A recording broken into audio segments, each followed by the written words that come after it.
आशा करता हूँ आप सब बहुत अच्छे होंगे। मेरा नाम है सिद्धांत अग्निहोत्री। स्टडी ग्लोस पे आपका बहुत बहुत स्वागत है। तो दोस्तों, क्राइम अफेयर्स पे अब डेली लेक्चर्स आएंगे, उसको सब्सक्राइब कर लीजिए। डिस्क्रिप्शन कमेंट बॉक्स में लिंक है। आज हम अभी मनीषा का केस जो हुआ है हरियाणा में काफ़ी ज़्यादा, तो उसको हम कवर करेंगे। बाकी ओसामा बिन लादेन को लेकर जयशंकर ने कुछ बोला है, अमेरिका और पाकिस्तान को आईना दिखाया, क्या है चलिए बात करते हैं। आर्टिफिशियल इंटेलिजेंस का शानदार कोर्स कल पहली बार प्रैक्टिकल हुआ और बच्चों ने ऑलरेडी वीडियोस बनाना शुरू कर दिए। तो डिस्क्रिप्शन कमेंट बॉक्स में लिंक है। दुनिया का सबसे सस्ता एआई कोर्स है ये, मात्र 800 रुपए का।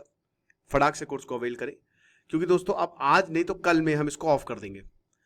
तो जो एस जयशंकर है, उन्होंने अमेरिका और पाकिस्तान को बोला है कि वाह क्या बात है, आप दोनों बहुत ही करीब आ रहे हैं, दोनों देश एक साथ आ रहे हैं। अभी मैं एस जयशंकर के बारे में भी आपको बताऊंगा, आप परेशान मत होइए। तो अब दोनों देश बहुत अच्छे से आ रहे हैं, लेकिन हमेशा याद रखिए कि 9/11 का मास्टरमाइंड कौन था? Osama bin Laden. वो कहां पे मिला? वो पाकिस्तान में मिला। पाकिस्तान ने आपको पहले भी चूरन दिया था, आज भी चूरन दे रहा है, और आप उसको ले भी रहे हो। तो आप समझ नहीं रहे हो कि आप हिस्ट्री को ओवरलुक कर रहे हो, और हिस्ट्री विल रिपीट इटसेल्फ। ये बता रहे हैं कि दे हैव हिस्ट्री, वो एक दूसरे का इतिहास है दोनों का एक दूसरे के साथ। और आपका ये भी इतिहास है कि आप इतिहास को भूल जाते हो। तो भाई पाकिस्तान ठीक है, आप ज्योग्राफी ज्योग्राफी ज्योग्राफी की वजह से आज आप पाकिस्तान इतना ज्यादा मेहरबान हो रहे हो, लेकिन मत भूलिए कि यही पाकिस्तान एक ना एक दिन आपको डस लेगा। यही सेम मिलिट्री है जो पाकिस्तान के एबटाबाद में गई थी अमेरिका की, और ओसामा बिन लादेन वही मिला था जिस ओसामा बिन लादेन जिसकी वजह से 9/11 हुआ था। और आप बताइए कि पाकिस्तान ने 9/11 जब 2011 में 2001 में पाकिस्तान जब वॉर ऑन टेरर छिड़ा, तो पाकिस्तान ने बोला कि हम बिल्कुल मदद करेंगे अमेरिका की। और वही ओसामा बिन लादेन उसी के लिए तो था, वही तो ढूंढना था उसी को ही। वो मिला कहां पे? पाकिस्तान में। तो यहीं पे ही रिप्लाई देते हुए जयशंकर ने बोला कि ये मैंने पूरा भी 11 सितंबर 2001 को जब हुआ और 2011 में जो किलिंग हुई, और ये सब मैंने दोस्तों आपको ये पूरा अभी जो ऑपरेशन नेपट्यून स्टार्स का नाम था, ये एक एक चीज जो है नेपट्यून स्पेयर, वो मैंने कवर की है। ठीक है, कुछ और भी चीजें बोली हैं, क्योंकि अमेरिका ने हमारे ऊपर टैरिफ लगा रखे हैं, यूरोप ने भी। तो यहां पे जयशंकर ने बोला है कि देखिए बहुत ही मजाक की बात है कि जो लोग हैं जो प्रो बिजनेस हैं, अमेरिकन एडमिनिस्ट्रेशन, वो एक दूसरे को अक्यूज कर रहे हैं, दूसरे लोगों को अक्यूज करके आप बिजनेस मत करिए। मतलब आप खुद बिजनेस कर रहे हैं और हमको आप बिजनेस नहीं करने दे रहे हैं। अगर आपको इतनी प्रॉब्लम है तेल खरीदने से भारत के, तो आप मत खरीदिए। You should not buy products, oil refined products from India. आपको कोई फोर्स नहीं कर रहा है। अमेरिका खरीदता है, यूरोप खरीदता है, अगर आपको नहीं अच्छा लगता है तो आप इसको मत खरीदिए। जब ट्रेड की बात आती है तो हमारे किसानों का इंटरेस्ट सबसे ऊपर है।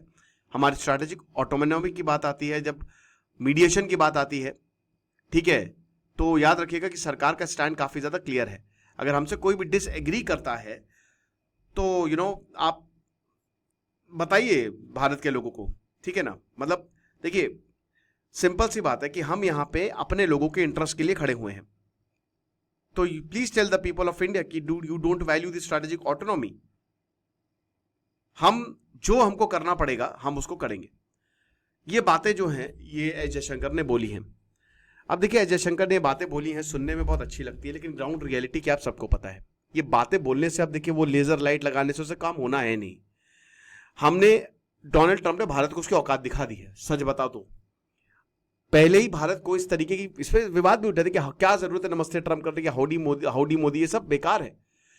क्योंकि देखिए सरकारें बदल रही हैं, और डोनाल्ड ट्रंप का ये जो पूरा टेन्योर है बहुत ही डेंजरस है, बहुत ही खतरनाक है। वो हाथ धो के भारत के पीछे पड़ गया है। पाकिस्तान इतना ज्यादा करीब चला गया डोनाल्ड ट्रंप पाकिस्तान के, मतलब आप बताइए कि आसिम मुनीर को उसने बुलाया, व्हाइट हाउस बुलाया, एक नहीं 2 बार बुलाया। डोनाल्ड ट्रंप जो है उसको भाई जाहिर सी बात है पाकिस्तान ने नोबेल पीस प्राइज के लिए उसको नॉमिनेट किया। तो यहां पे इन्होंने बोला है कि भाई देखिए, जब जो देश होते हैं they are very focused politics of convenience के लिए, और ये इसी तरीके की पॉलिटिक्स करते हैं। मैं जो सिचुएशन है, ठीक है, या जो चैलेंज ऑफ द डे है, मैं उसको रिस्पॉन्ड करता हूं। और हमेशा से जो लार्जर स्ट्रक्चरल स्ट्रेंथ जो रिलेशनशिप के, उसको देखता हूं मैं, और वहीं से कॉन्फिडेंस आता है। तो मैं उस स्पिरिट को, I take it from that spirit. ठीक है, तो ठीक है, भारत ने बहुत स्पष्ट शब्दों में अमेरिका को भी बोला है।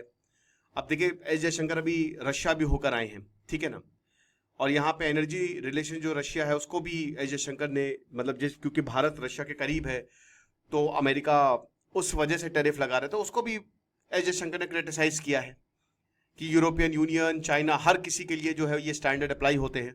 तो कहा तो बिल्कुल सही है, फॉरेन मिनिस्टर है हमारे, कोई प्रॉब्लम नहीं है, ठीक है, लेकिन आप इसको ग्राउंड पे इंप्लीमेंट करना पड़ेगा। आप समझ रहे हैं? साफ साफ डोनाल्ड ट्रंप का नाम लेना पड़ेगा और उनको कह के क्रिटिसाइज करिए, क्योंकि वो ऐसे नहीं मानेंगे। अगर आप ज्यादा दबेंगे तो और दबाएंगे आपको, सीधा फुल ऑन आप उनसे बढ़ जाइए। और उसके बाद शायद अब देखिए, अभी तो डोनाल्ड ट्रंप ने अपने सबसे बेहतरीन आदमी को यहाँ पे भारत के लिए की इन्वॉय तो ये होगा, तो जाहिर सी बात है कि भारत और अमेरिका के रिलेशन अभी टेम्पररी तो खराब हो गए हैं। और ये निकी हेली से लेकर उनके बहुत सारे लोग भी वहां पे कह रहे हैं कि भैया क्या कर रहे हो, भारत से रिश्ते मत खराब करो, बहुत बड़ी प्रॉब्लम होगी। लेकिन वो मान ही रहे डोनाल्ड ट्रंप। अब हम देखेंगे। एस जयशंकर ने ये सब बातें बोली हैं, मैं फिर से बोल रहा हूँ, सुनने में बहुत अच्छी लगती है, लेकिन जब तक हम प्रैक्टिकल स्टेप्स नहीं लेंगे तब तक कुछ होने वाला नहीं। आपको क्या लगता है मुझे कमेंट बॉक्स में बताइएगा।